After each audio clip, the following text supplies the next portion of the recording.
नए लोगों के साथ काम करें, नई पार्टी के साथ काम करें और एक नए उद्देश्य के साथ काम करें। युवा है वो बिल्कुल बेरोजगार है, वो शिक्षा के अभाव में है या उनमें इच्छा शक्ति नहीं है काम करने की।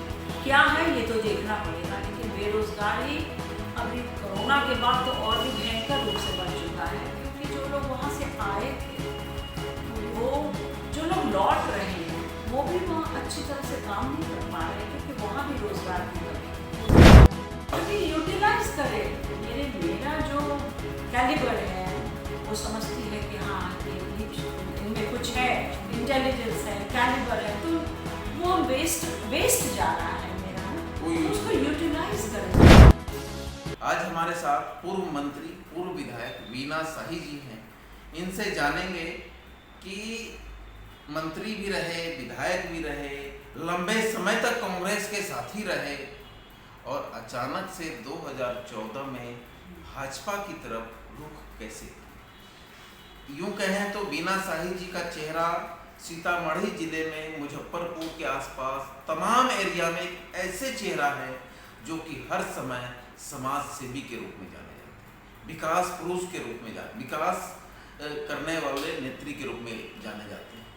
इनका एक ही मकसद रहा है उस क्षेत्र का विकास करना। जब मंत्री रही, जब विधायक रहे, उस क्षेत्र के चौमुखी विकास के लिए इन्होंने अपना सारा समय उस क्षेत्र को दिया। और अगर कभी इनकी हार भी हुई है तो ऐसी हार जो लोगों की इतनी कम वोटों से, बहुत कम लोगों, तो उनसे जानेंगे कि 2014 में ऐसी क्या हो गई जो कि कांग्रेस से भाजपा की ओर रुख कर गई।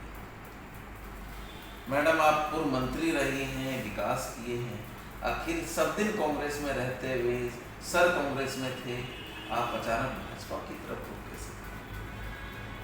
जी, एक कोशिश थी हमारी तरफ से कि कुछ नए लोगों के साथ काम करें, नई पार्टी के साथ काम करें और एक नए उद्देश्य के साथ काम करें। कांग्रेस में एक स्थायित्व आ गया हुआ था उस समय, और उसी को समझा जाए कि तोड़ने के लिए और नई उम्मीद से नई पार्टी ज्वाइन की थी। सोचा तो था कि मौका मिलेगा तो बहुत विकास करेंगे, बहुत काम करेंगे, लेकिन वैसा अभी तक हो नहीं पाया है, लेकिन उम्मीद आगे है कि भाजपा ध्यान देगी। उम्मीद है कि भाजपा के लोग ध्यान देंगे, नेता ध्यान देंगे और हम लोग ज़रूर उस परिस्थिति में आएंगे जहां हम समाज को कुछ दे सकें। इस कोरोना काल में आपने अपने विधानसभा क्षेत्र के लोगों के लिए क्या क्या महत्वपूर्ण कार्य किए? जी, वैसे तो हमारे वैशाली में तो कोरोना नहीं के बराबर रहा, नाम मात्र का रहा, इसलिए बहुत पैनिक की भी ज़रूरत नहीं थी और ना ही पैनिक सिचुएशन कभी क्रिएट हुआ था। सरकार की तरफ से भी थोड़े छोटे स्कूल्स में बनाए गए थे सेंटर्स, जो कि ठीक ठाक काम कर रहे थे, और हमने भी अपनी तरफ से भोजन का प्रबंध करवाया था। जहाँ जहाँ ज़रूरत पड़ी, जहाँ लोगों ने कहा, वहाँ खाना खाने का प्रबंध। जी, आप 2015 के बाद से अपने विधानसभा क्षेत्र में कितनी सक्रिय हैं?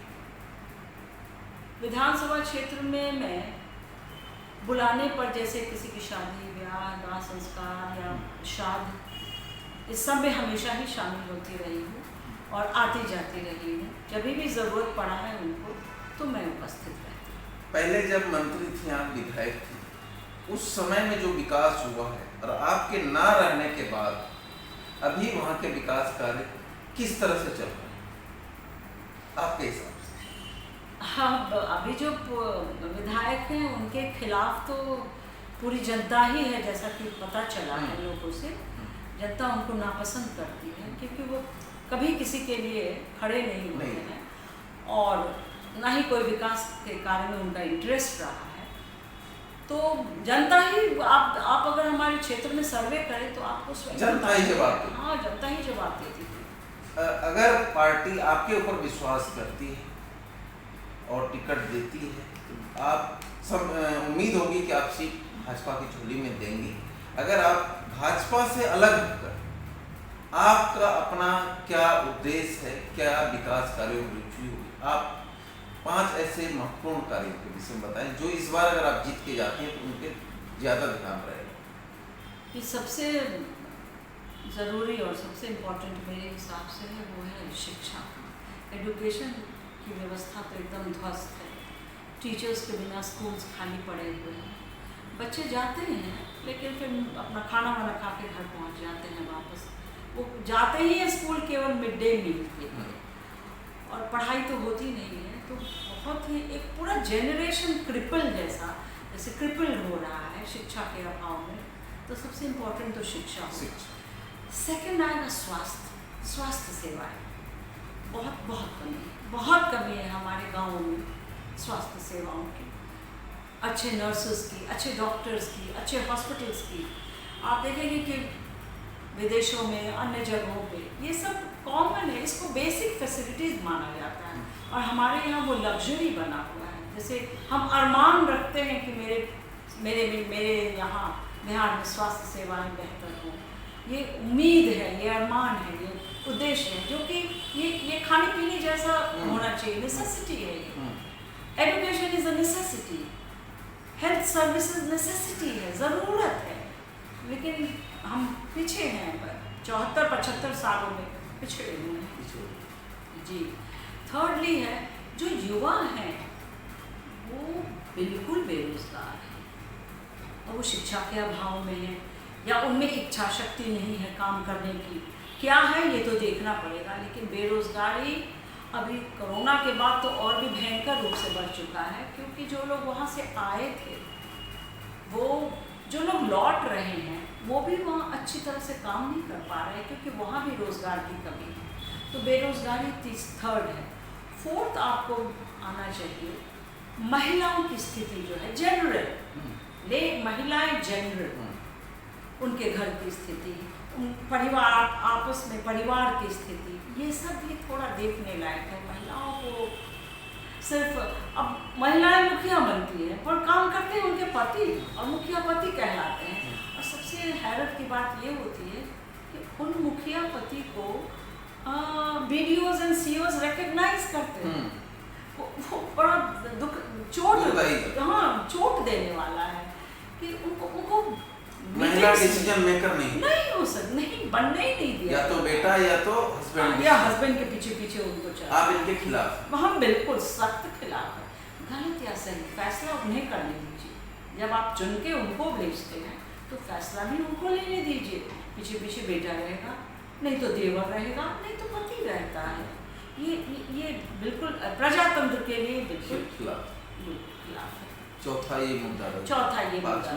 पांचवा है कि जो गरीब तबका जो है, जो इसमें के अति पिछड़ा भी आते हैं, खास करके हमारे कॉन्स्टिट्यूएंसी में मैंने देखा है कि नुनिया वर्ग बहुत ही निगलेक्टेड वर्ग है, बहुत भयानक रूप से निगलेक्टेड। उनको घर नहीं है रहने को, खाने को अन्न नहीं है, बहुत ही बुरी स्थिति में वो रहते हैं। बाकी कुछ लोग तो बेटर हुए हैं पहले से, लेकिन नुनिया जहाँ थे वही है। इसलिए उनको टारगेट करके ऊपर खींच के लाना, ये मेरा उद्देश्य है। इसके बाद अगर पार्टी से कुछ अनुरोध, पार्टी यूटिलाइज करे। मेरा जो कैलिबर है वो समझती है कि हाँ ये इनमें कुछ है, इंटेलिजेंस है, कैलिबर है, तो वो हम वेस्ट जा रहा है मेरा ना, तो उसको यूटिलाइज करें आप सही जगह। यही आपका ये अनुरोध। पार्टी मेरे कैलिबर को यूज़ करे, मेरी क्षमता को यूज़ करे और मैं महिलाओं को आत्मनिर्भर, शिक्षा, स्वास्थ्य, गरीब तबके के लोगों, मजदूर तबके के लोगों की आवाज़ बनकर विधानसभा में उनके लिए कार्य करेंगे और उनके लिए हक की लड़ाई लड़ेंगे, शिक्षा और स्वास्थ्य को बेहतर करने के लिए कार्य करेंगी। ये मेरा कहना है। अब उम्मीद है पार्टी के ऊपर कि पार्टी मुझे टिकट दे और मैं विधानसभा चुनाव जीतकर भारतीय जनता पार्टी के हाथों को मजबूत करूंगी और भारतीय जनता पार्टी की सरकार बनाने में पूर्ण रूप से मदद करूंगी। यही मेरी उम्मीद है आशा है।